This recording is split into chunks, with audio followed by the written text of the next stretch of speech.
Hi, welcome back to Try Your Hand. My name is Brenda, and today we are going to make a moon mixed media artwork. Let's get started. So let's talk about all the supplies that you'll need. You'll need a canvas, a brush, so we have either given you a medium-sized brush or a small and large brush, an embroidery needle, some silver embroidery floss, black paint, purple paint, pink paint, blue paint, and white paint. You also have the option of using whatever other paint color that you like. It is, in fact, your artwork and your galaxy, so you can choose whatever it is that you want. Some of my other canvases, I used a more peachy color, and you'll see that as we go along. So you can use that as well. Alright, so let's get painting. First thing with this project is to paint the canvas. So what I wanted to do was to make a Milky Way effect with my painting and to have like the center part of the canvas to be brighter because that's where the moon is going to be. So what I did was I made all the lighter colors be in the center of my painting and then used much darker colors off to the edges. After that, I used my brush to just kind of blend stuff in. I made like long strokes of my brush to kind of take all the colors and have them kind of streak across. If you notice here, it's not quite looking as nice as my other ones that I've made. The reason for that is because I used a little bit too much black. So some advice is to not use as much black and to use it very sparingly in your painting and use more blues and purples and pinks and whites. You can also use white to create highlights in your painting. So if you want, let's say, some areas of your painting to look like a cloud or something like that, sometimes using white in the top parts of those sections make it look as if light is hitting it, and then using like a darker pink or purple or a blue at the bottom then makes it look as if there's like a shadow down there. And you can do that as well to make those kind of like nebula situations back there.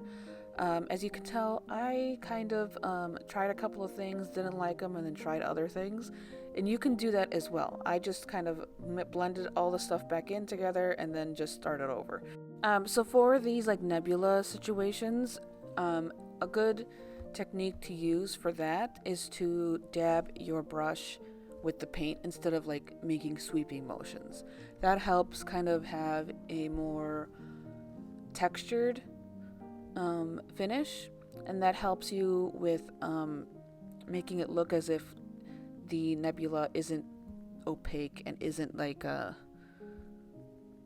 solid object. Like it makes it look more like a gas, if you know what I mean. Okay, so then you can continue doing that until you feel as if it's in a good place, and then after that we can start with making some of our very far away stars.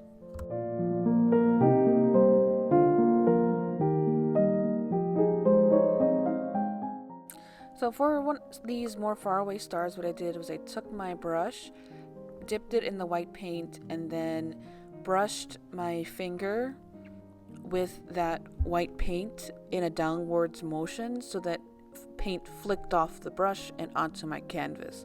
It left little white dots, which were stars.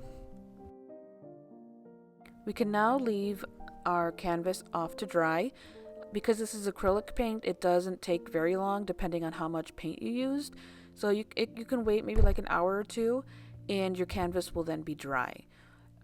As we're waiting for it to dry, what you can do is start prepping your embroidery part. So we'll be cutting our template and designing what we want our canvas to look like. So in your kit, you do in fact have a template of the moon on there, and that's what you'll be cutting out and tracing onto your canvas. If you want, what you can do is then see where you want your bigger stars, your brighter stars, to be placed on your canvas. So as you can see, I drew a couple of stars where I thought I wanted them. And then I started cutting out my moon. And you just want to cut on the lines.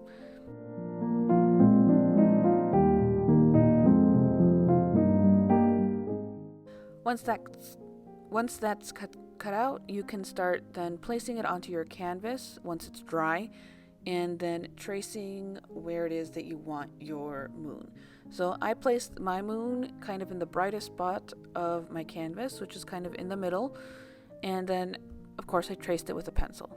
It doesn't have to be exact because it will be covered with embroidery floss eventually.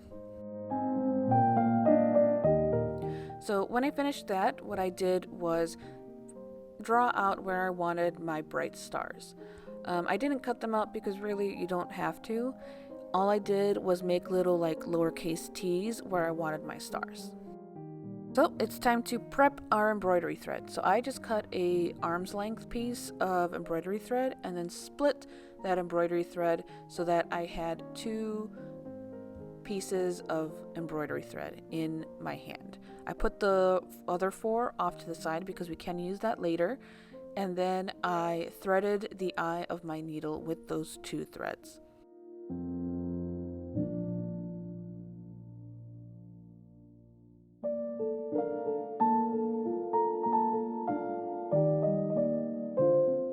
So now what we're going to do is start embroidering our moon, and there are 2 different methods that I'm going to show you. So this first method I'm calling the long and short method because you're using that particular kind of embroidery technique.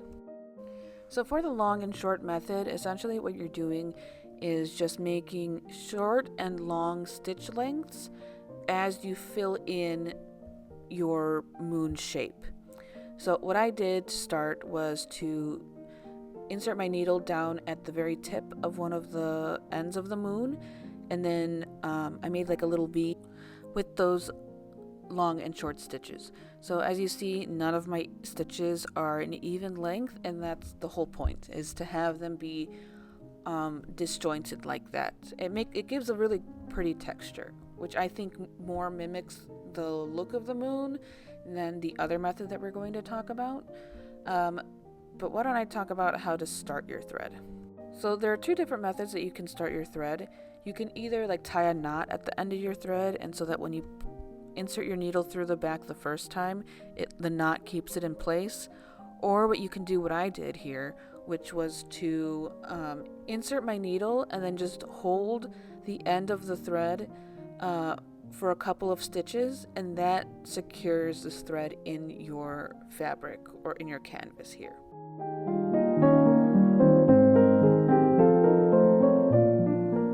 So one other thing that I should mention with this particular method is that once you start getting into like the big curves of your moon, instead of doing a like straight parallel stitch, what you can do is then insert your needle just a little further down than your previous on your canvas.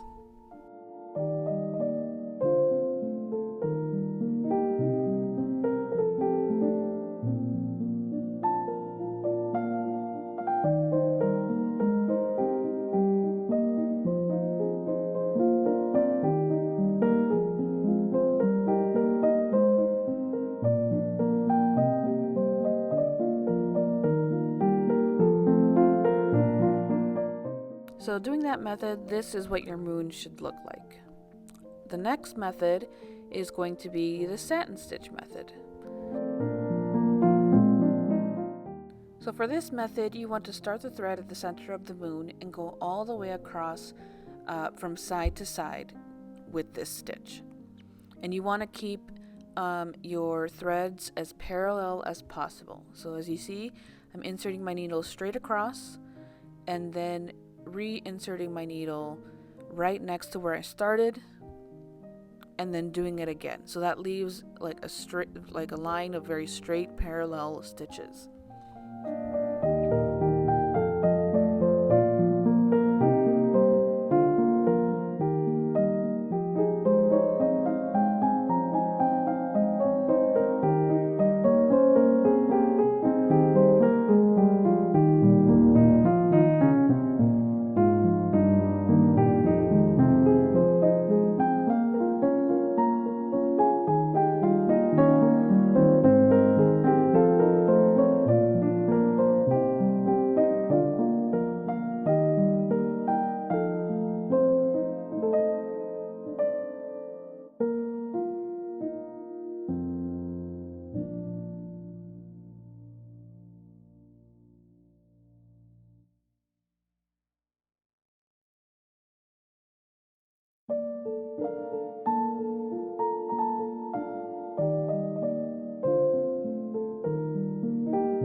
as you go along the crescent shape, I started making my stitches a bit more diagonal and making more wedge shapes as I go along. That makes it look like there is a curve in those satin stitches.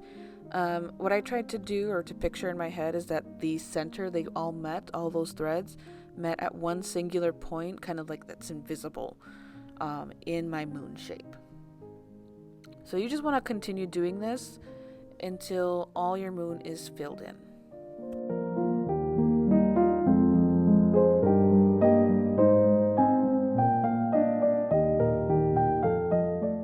This is the finished product for the satin stitch method.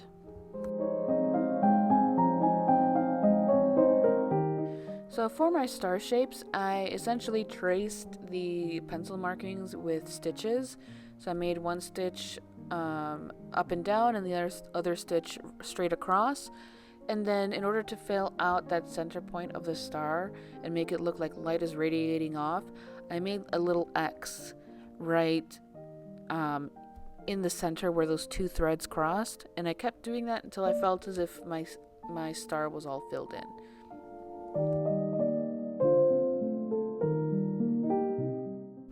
So these are what the finished products will look like. So this is the satin stitch method and what that looks like. And here is the long and short stitch method. I personally like the long and short stitch method the best, but you can do whatever it is that you like. So I hope you guys had a whole bunch of fun doing this, and we will see you next time. So the next project is candle making and wax making. So if you're interested, please sign up. All those links will be down in the description if you're interested. All right, I'll see you next time.